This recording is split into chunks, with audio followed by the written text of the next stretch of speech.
உள்ளாட்சி தேர்தலுக்கான இறுதி வேட்பாளர்கள் பட்டியலை வெளியிடும் பணியில் திமுக மும்முரமாக ஈடுபட்டு வருகிறது. மறுபுறம் உள்ளாட்சி தேர்தலில் முதல்கட்ட வேட்பாளர் பட்டியலை மக்கள் நல கூட்டியக்கம் வெளியிட்டுள்ள நிலையில் மற்ற வேட்பாளர்கள் பட்டியலை எப்போது வெளியிட உள்ளது என்பது குறித்த தகவல்களை தர நமது செய்தியாளர் ராஜ்குமார் இணைந்திருக்கிறார். இதேபோல் பாரதிய ஜனதா மற்றும் தேமுதிக கட்சிகளின் நிலைப்பாடு குறித்த விவரங்களுடன் செய்தியாளர் அபிநயா, ரமேஷ் மற்றும் ஆகியோர் காத்திருக்கின்றனர். தொடர்ந்து அவர்களோடு பேசலாம். ரமேஷ், தற்போது திமுக இறுதி வேட்பாளர்கள் பட்டியலை எப்போது வெளியிடும் அப்படின்னு எதிர்பார்க்கப்படுது? இன்று இரவுக்குள் திமுகவுடைய இறுதி வேட்பாளர் பட்டியல் முழுவதுமாக வெளியிடப்படும் என்று திமுக பொருளாளர் ஸ்டாலின் நேற்று இரவே பேட்டியளித்திருந்தார். தற்பொழுது கூட அறிவாலயத்தில் திமுக பொருளாளர் ஸ்டாலின் மற்றும் அமைப்பு செயலாளர் RS பாரதி உள்ளிட்ட நிர்வாகிகள் எல்லாம் கலந்து ஆலோசித்து வருகிறார்கள். திமுகவை பொறுத்தவரை 12 மாநகராட்சிகளிலே 5 மாநகராட்சிக்கான கவுன்சிலர்களை அறிவித்து விட்டார்கள். தலைமையிலிருந்து அறிவிக்கக்கூடியது மாநகராட்சிக்கான வார்டுகள் மட்டும்தான். மற்றபடி பேரூராட்சி, நகராட்சி, மாவட்ட ஊராட்சி, ஒன்றிய ஊராட்சி குழு உறுப்பினர்கள் எல்லாம் சம்பந்தப்பட்ட மாவட்ட செயலாளர்களே அறிவித்துக் கொள்ளலாம் என்று ஏற்கனவே தலைமை உத்தரவிட்டிருக்கிறது. அந்த அடிப்படையிலே 3 மாவட்டத்திற்கான பேரூராட்சி, நகராட்சி, மாவட்ட ஊராட்சி, ஒன்றிய உறுப்பினர்களுக்கான பட்டியலை இன்றைக்கு மாவட்ட செயலாளர்கள் வெளியிட்டிருக்கிறார்கள். குறிப்பாக சேலம் மாவட்டத்தில் உள்ள 3 மாவட்ட செயலாளர்கள், காஞ்சிபுரம் மாவட்டத்தில் உள்ள ஒரு மாவட்ட செயலாளர், திருச்சி மாவட்ட செயலாளர்கள் KA நேரு உள்ளிட்டவர்களெல்லாம் வெளியிட்டிருக்கிறார்கள். மீதமுள்ள மாவட்ட செயலாளர்களும் இன்றைக்குள் வெளியிடுமாறு தலைமை ஏற்கனவே அறிவுறுத்தியுள்ளது. அவர்களும் அந்த மும்புறத்தில் இருக்கிறார்கள். ஏற்கனவே இந்த மாநகராட்சிக்கு அறிவிக்கப்பட்ட வார்டு உறுப்பினர்களும் தற்பொழுது திமுக பொருளாளரை சந்தித்து வாழ்த்து பெற்று வருகின்றனர்.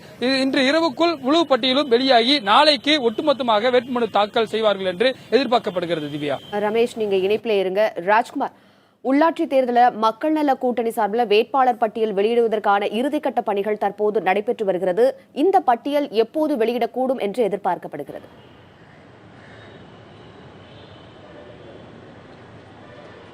உமா, மக்கள் நல கூட்டணியில் இடம்பெற்றிருக்கக்கூடிய மதிமுக, மார்க்சிஸ்ட் கட்சி, இந்திய கம்யூனிஸ்ட் கட்சி, விடுதலை சிறுத்தைகள் கட்சி, இந்த 4 கட்சிகள் இணைந்து உள்ளாட்சி தேர்தலை சந்திக்க இருக்கிறது.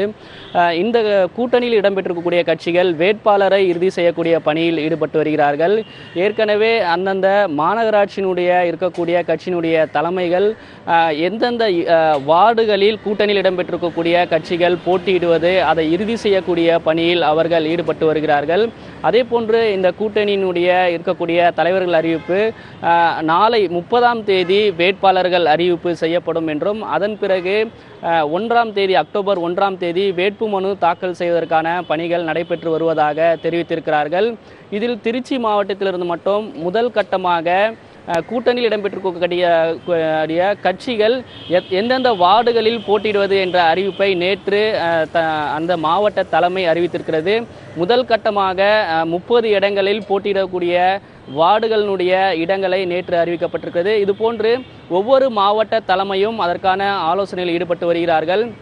இன்று மாலை எந்தெந்த வார்டுகளில் போட்டியிடுவது என்று இறுதி செய்யப்பட்டு நாளை வேட்பாளர்களுக்கான அறிவிப்பு செய்ய இருக்கிறது. அதே போன்று சென்னையை பொறுத்தவரை வட சென்னை, மத்திய சென்னை, தென் சென்னை உள்ளிட்ட இந்த 3 மாவட்ட தலைமை இன்றும் ஆலோசனை கூட்டத்தில் ஈடுபட இருக்கிறார்கள்.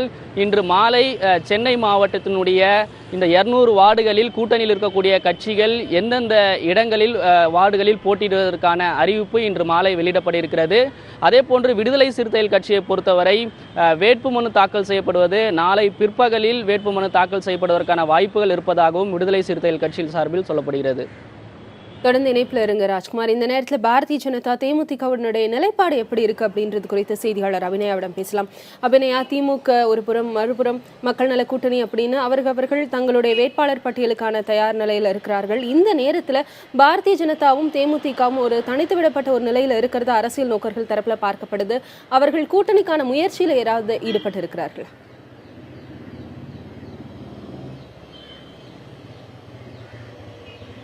அது பாரதிய ஜனதா கட்சியை பொறுத்த வரைக்கும் அவர்கள் உள்ளாட்சி தேர்தலை பொறுத்த வரைக்கும் ஏற்கனவே இருந்த கூட்டணிகளோடு சேர்ந்தே இந்த தேர்தலையும் சந்திக்க இருப்பதாக தெரிவித்திருக்கிறார்கள். அதன் அடிப்படையில் அந்த உறுப்பினர்களுக்கான அந்த முதற்கட்ட வேட்பாளர் பட்டியலை நேற்று இரவு பாரதிய ஜனதா கட்சி வெளியிட்டிருக்கிறது. அதன் அடிப்படையில் கன்னியாகுமரி மாவட்டம், ஈரோடு மாவட்டம், திருப்பூர் மாவட்டம், இந்த 3 மாவட்டங்களுக்கு முதற்கட்டமாக அந்த வேட்பாளர் பட்டியல் வெளியிடப்பட்டிருக்கிறது. அனைத்து தரப்பிலும், அதாவது மாநகராட்சி, அதேபோல் நகராட்சி உறுப்பினர்கள் என பலதரப்பட்ட வேட்பாளர் பட்டியல் நேற்று இந்த 3 மாவட்டங்களுக்கு மட்டும் வெளியிடப்பட்டிருக்கின்றன. தொடர்ந்து இதற்கான விருப்ப மனுக்கள் ஏற்கனவே 21ஆம் தேதியிலிருந்து 24ஆம் தேதி வரைக்கும் விருப்ப மனுக்கள் பெறப்பட்டிருந்தன. கோவை மாவட்டத்தில் மட்டும் இன்னும் விருப்ப மனுக்கள் பெற்றுக்கொண்டு வருவதாக தகவல்கள் தெரிவிக்கின்றன. அதன் அடிப்படையில் முதற்கட்டமாக நேற்று அந்த வேட்பாளர் பட்டியல் வெளியிடப்பட்டிருக்கும் நிலையில் இன்றைக்கு அடுத்த கட்டமாக 2ஆம் கட்ட வேட்பாளர் பட்டியல் வெளியிடப்படும் என கட்சி வட்டாரங்கள் தெரிவிக்கின்றன. அது குறித்த ஆலோசனையும் நடைபெற்று வருவதாக கட்சி தரப்பிலிருந்து தெரிவிக்கப்பட்டிருக்கிறது. திவ்யா, தொடர்ந்து இணைப்பில் இருங்க அபிநயா. இனி மற்ற செய்தியாளர்களிடம் தொடர்ந்து பேசலாம். ரமேஷ், திமுக வேட்பாளர்கள் எப்போது மனு தாக்கல் செய்வார்கள் என்று எதிர்பார்க்கப்படுகிறது. அது குறித்த தகவல் இருக்கா? அதாவது மனு தாக்கல் என்பது நாளைக்கு ஒட்டுமொத்தமாக செய்ய இருக்கிறார்கள். அது அந்த அளவில் மாவட்ட செயலாளர்களுக்கு உத்தரவுகள் பிரிக்கப்பட்டிருக்கின்றன. குறிப்பாக காங்கிரஸ் கட்சி, இந்திய யூனியன் முஸ்லீம் லீக் கட்சி உள்ளிட்ட கட்சிகள் எல்லாம் சட்டமன்ற தேர்தலிலே கூட்டணியில் இருந்தார்கள்.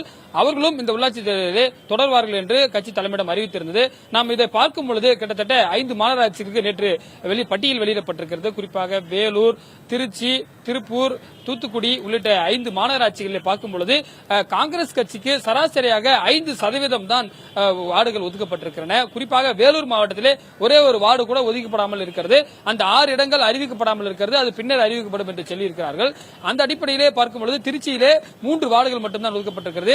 இந்திய யூனியன் முஸ்லீம் லீக் கட்சியுமே ஒட்டுமொத்தமாகவே 3 வார்டுகள் தான் ஒதுக்கப்பட்டிருக்கின்றன. மற்றபடி கூட்டணி கட்சிகளுக்கு எந்த மாதிரியான நிலைப்பாடு இருக்கிறது என்பது குறித்து வரக்கூடிய அறிவிப்புகளை தெரிய வரும். குறிப்பாக சேலத்திலே இன்றைக்கு அறிவித்திருக்கிறார்கள். சேலத்திலே நிர்வாக வசதிக்காக 3 மாவட்டங்களாக திமுக பிரித்து வைத்திருக்கிறது. அதிலே பல்வேறு நகராட்சிகள், பேரூராட்சிகள் வருகின்றன. அங்கெல்லாம் குறிப்பாக திமுகவே பெரும்பான்மையான இடங்களில் போட்டியிருப்பதாக அறிவிக்கப்பட்டிருக்கிறது. காங்கிரஸ், இந்திய யூனியன் முஸ்லீம் லீக் உள்ளிட்ட கட்சிகளுடைய பெயர்கள் இல்லாமல் இருப்பதையும் நம்மால் பார்க்க முடிகிறது.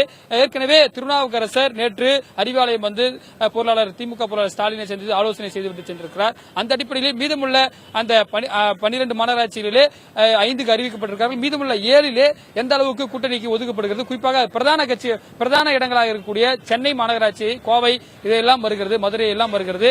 இவையெல்லாம் அதிக இடங்களை கேட்பதாக காங்கிரஸ் தரப்பில் தெரிவிக்கப்படுகிறது. குறிப்பாக சென்னை மாநகராட்சியிலே 15 இடங்களுக்கு மேல் தர வேண்டும் என்று ஒரு கோரிக்கை வைக்கப்படுவதாக சொல்லப்படுகிறது. ஆனால் ஏற்கனவே ஒதுக்கப்பட்ட இடங்களை நாம் வைத்து பார்க்கும்போது 5% இடங்கள் தான் ஒதுக்கப்பட்டிருக்கிறது. அந்த அடிப்படையில் பார்த்தால் திமுக தரப்பில் 10 இடங்கள் தான் கொடுக்க முன்வருவதாக தெரிகின்றது. இதெல்லாம் எவ்வாறு இருக்கும் என்பது இன்று இரவுக்குள் வெளியாகக்கூடிய பட்டியலிலிருந்து நம்மால் அறிந்து கொள்ள முடியும். ஏற்கனவே நீங்கள் கேட்டது போல மற்ற கூட்டணி கட்சியை சார்ந்தவர்களும் நாளையிலிருந்து வேட்புமனு தாக்கல் செய்ய இருப்பார்கள் என்று சொல்கிறது. ஏனென்றால் 3 வேலை நாட்கள் மட்டும்தான் வேட்புமனு தாக்கல் செய்வதற்கு இருக்கிறது. இன்றைய தவிர்த்தால் நாளை, சனிக்கிழமை மற்றும் திங்கட்கிழமையோடு முடிகின்றது. திங்கட்கிழமைக்குள் அனைவரும் வேட்புமனுக்களை தாக்கல் செய்ய வேண்டும் என்பதால் இன்னும் 3 நாட்கள் தான் இருக்க வேண்டும் என்பதால் இந்த இறுதி வேட்பாளர் பட்டியலை இறுதி செய்வதிலே திமுக உள்ளிட்ட கட்சிகள், அந்த அணியில் இருக்கக்கூடிய கட்சிகள் தீவிரம் காட்டி வருகின்றன.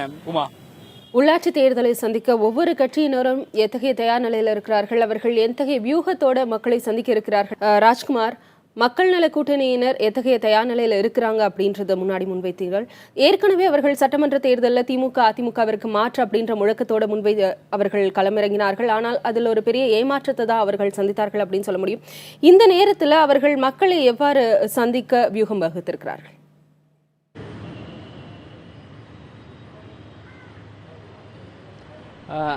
திவ்யா, அதாவது உள்ளாட்சி தேர்தலிலும் மக்கள் நல கூட்டணி உள்ளாட்சி தேர்தலை சந்திக்கும் என்று ஏற்கனவே சில மாதங்களுக்கு முன்பாகவே மக்கள் நல கூட்டணி தலைவர்கள் அறிவித்திருந்தார்கள். அதே போன்று சட்டமன்ற தேர்தலில் எடுக்கப்பட்ட கொள்கை அறிவு முடிப்படையில் ஏற்கனவே கூட்டணி இல்லாத கட்சிகளோடு இந்த உள்ளாட்சி தேர்தலிலும் கூட்டணி கிடையாது என்று அறிவித்திருந்தார்கள்.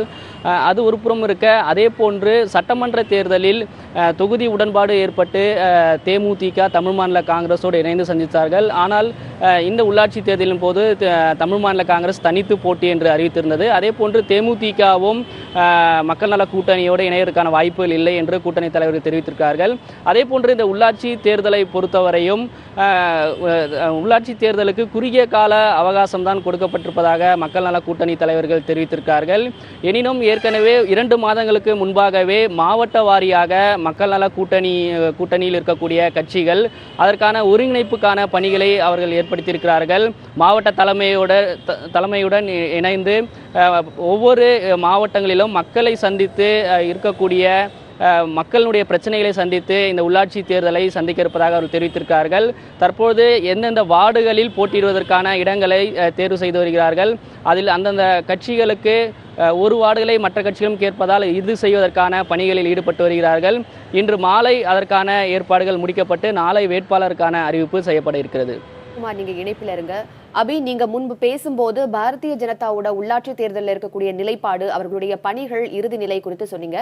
இப்ப தேமுதிகவோட நிலைப்பாடு எப்படி இருக்கு? அவர்களுடைய இறுதிக்கட்ட பணிகள் நடைபெற்று வருகிறதா?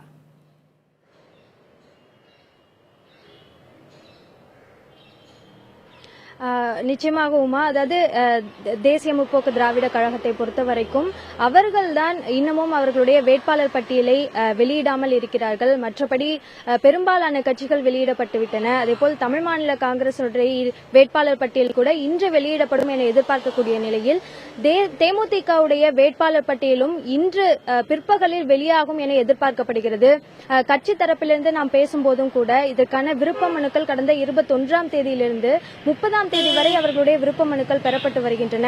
இதற்காக ஒவ்வொரு மாவட்டம் 32 மாவட்டத்திற்கும் மாவட்ட பொறுப்பாளர்கள் நியமிக்கப்பட்டிருக்கிறார்கள். கட்சியில் முக்கிய நிர்வாகிகளாக இருக்கக்கூடியவர்கள், அதாவது அந்தந்த மாவட்டத்தில் இருப்பவர்களை தாண்டி கட்சியில் முக்கியமாக இருக்கக்கூடியவர்கள் என கருதப்படுபவர்கள் ஒவ்வொரு மாவட்டத்திற்கும் இங்கிருந்து அங்கு அனுப்பப்பட்டு அவர்களுடைய பொறுப்பில் இந்த கட்சிகள், அதாவது இந்த விருப்ப மனுக்கள் பெறுவதற்கான பணிகள் நடத்தப்பட்டு வருவதாக தெரிவிக்கப்பட்டிருக்கிறது. அதன் அடிப்படையில் விருப்ப மனுக்கள் பெறப்படுவதன் அடிப்படையில் இன்று முதற்கட்ட வேட்பாளர் பட்டியல், அதாவது அனைத்திற்குமான வேட்பாளர் பட்டியல் இல்லை என்றாலும் முதற்கட்டமான வேட்பாளர் பட்டியல் இன்று வெளியாகும் என கட்சி வட்டாரங்கள் தெரிவிக்கின்றன. அது பிற்பகலில் வெளியாகலாம் என்றும் கூறப்படுகிறது. மேலும் இந்த தேர்தலை பொறுத்த வரைக்கும் தேமுதிக கடந்த சட்டமன்ற தேர்தலில் மக்கள் நல கூட்டணியுடன் இருந்தாலும் உள்ளாட்சி தேர்தலை தனித்தே எதிர்கொள்ள இருப்பதாக கட்சி தரப்பிலிருந்து தெரிவிக்கப்பட்டிருந்தது.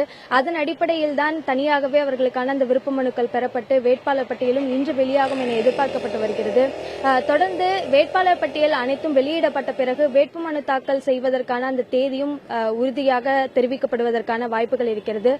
முக்கியமாக கடந்த சட்டமன்ற தேர்தலை பொறுத்தவரைக்கும் தேமுதிகவிடம் இருந்த அந்த வாக்கு சதவீதம் கணிசமாக குறைந்திருந்தது.